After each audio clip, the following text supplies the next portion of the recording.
This week's blog post is the seventh in my series on the Clark Art Institute.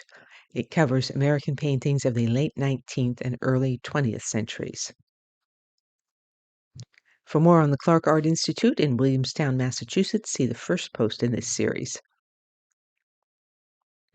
Sterling Clark, 1877 to 1956, bought not only Renaissance paintings, but many paintings by 19th century American artists who were still at work while he was a young man. This post is a brief look at some of the highlights of the Clark's American collection from the late 19th to the early 20th centuries. It includes works by Sargent, Homer, Remington, and Cassatt. So, starting with John Singer Sargent. Carolus Duran, 1837 to 1917, was one of Paris's notable portrait painters. Sargent studied with him in the 1870s, which probably nudged him toward the career in portraiture that soon made Sargent one of America's most famous painters. This portrait is inscribed at the top in brown on brown. It's actually in French. The translation is, "To my dear master Carolus Duran, your affectionate student." This one is called Smoke of Ambergris. It's 1880. A woman holds part of her garment over her head, the better to capture the smoke from burning ambergris, a waxy substance from sperm whales used for medicines, perfumes, and religious rituals, and also believed to be an aphrodisiac. Exactly what this woman is seeking from the ambergris is left to the viewer's inclination. This 4.5-foot high painting at the Clark was created when Sargent was 24 years old. His bold brushstrokes might make you think that he dashed off paintings rapidly without thought. But the Metropolitan Museum has a sheet with 7 sketches of this woman's left hand, which vary only in the placement of the pinky finger. Also, Sargent manages to tell us this is a far-off place simply by showing one exotic-looking column and a tiled floor.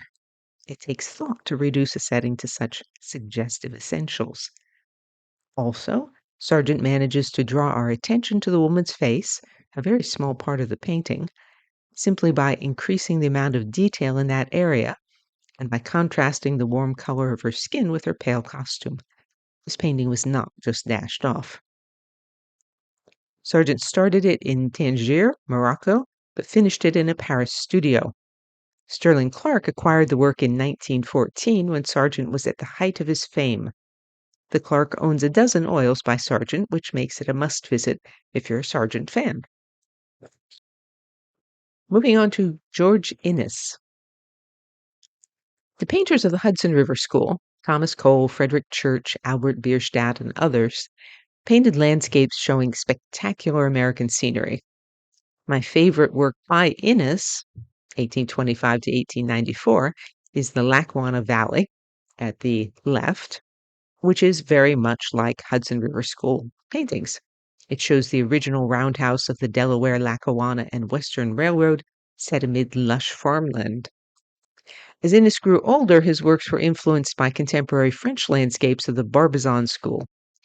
Instead of spectacular views, they show somewhat blurry, non-specific places. Since I grew up on a farm in the Northeast, Inness's slice of normal landscapes, including this one on the right, are sometimes comfortingly familiar. But if you hang a group of them in the same room, I'm ready to move along.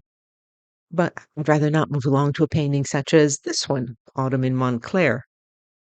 This was created 15 years after Road to the Village, and it shows Inness's later painting technique. He paints the scene, and then he wipes across it with a paint-covered rag to blur the details. I actually hesitated about using the photo on the left, which is mine, because it's obvious from the frame details that I didn't quite get the photo in focus. But the image on the Clark site is so dark that it's almost indecipherable. That's the lower right. By the time Inness painted Autumn in Montclair, he was famous. At the 1893 Columbian Exposition, 15 of his paintings were on display. Only Winslow Homer equaled that number. And now we will move on to Winslow Homer. Homer began his career during the Civil War as an illustrator of scenes from everyday life. Eventually, he devoted his time almost exclusively to works that centered on the sea. Undertow, based on an event Homer witnessed near Atlantic City, shows rescuers pulling ashore two women who've nearly drowned. At the Columbian Exposition in 1893, Homer had 15 paintings on display, a number equaled only by George Inness, as I said. Sterling Clark considered Homer to be the greatest American artist. Beginning in 1915, Clark purchased wood engravings, etchings, watercolors, and drawings, as well as paintings by Homer. So the Clark Art Institute has quite a nice collection. There's a second work by Homer. Homer moved to Prout's Neck, Maine in 1883. He said that this work, which he considered one of his best, was painted, quote, 15 minutes after sunset, not 1 minute before, end quote. This is one of my favorite paintings of the Clark. Moving on to Frederick Remington. Today, Remington, 1861 to 1909, is one of the most famous painters of the frontier. But this is an early work. By 1893, a couple of years after this painting was done, Remington still wasn't notable enough to have a single work on display at the Columbian Exposition in Chicago. In Dismounted, he shows a scene from a cavalry battle in the West. It's fascinating because the horses are unique, but the faces of their riders are rather similar. These two, for instance. And yet the horses are distinct. Although Remington's time in the West provided him with much material for his works, he noted, quote, "My drawing is done entirely from memory. I never use a camera now. The interesting never occurs in nature as a whole, but in pieces.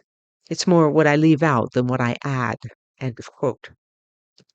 Remington was also capable of painting quiet, thoughtful scenes. Here a Blackfoot scout peers into the distance, wondering if those in the distant camp will welcome him or not. And finally, a painting by Mary Cassatt, Child with a Red Hat, circa 1904.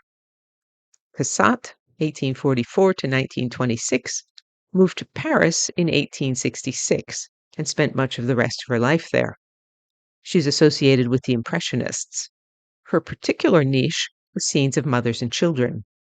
This pastel portrait is one of a series showing young girls in fashionably elaborate hats. I've written about the 19th century in French art in my Seismic Shifts in Subject and Style. It's a good place to start if you're interested in the changes in art during that period, and especially if you're interested in what major artists think about the role of training in art, the role of reason versus emotion in creating art, the importance of style versus subject, and who is qualified to judge art. DianeDuranteWriter.com has hundreds of posts on sculpture, painting, architecture, and my other obsessions. To join the Sunday Recommendations email list, visit the URL that's on the screen or email me. And you can say, "Well done, Diane," or support my work and receive rewards by means of the tip jar on DianeDuranteWriter.com. As always, thank you for listening.